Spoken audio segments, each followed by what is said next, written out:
How to send an email. Hey everyone, welcome back to the channel. In today's video, I'm going to show you how you can send an email. Whether you are using it for work, school or personal communication, sending an email is basic yet essential skills in today's digital world. Now without further ado, let's get started. So first thing first, open the Gmail app and make sure that you are logged in to your account. Once you have opened the Gmail app, simply tap on the compose icon shown on the bottom right corner and you will be prompted to the page where you can write your email.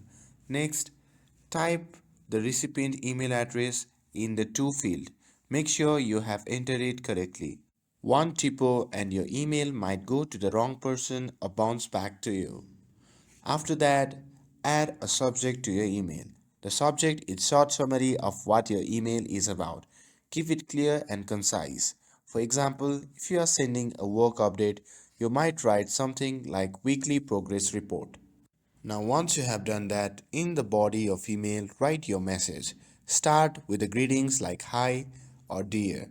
If it is formal, then write your main message clearly and end it with a closing like best regards or thank you followed by your name. If you need to send an attachment, you can simply tap on the paperclip icon beside the send button.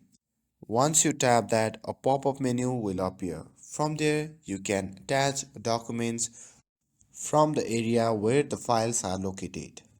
And once you are happy with your email, you can simply tap on send button and that's it. Your email will be sent. And that's how you can send an email, whether you are new to emailing or just needed a quick refresher. I hope this helped you. If you found this video helpful, don't forget to like, share and subscribe to get updated for more videos. Thanks for watching and I'll see you in the next video.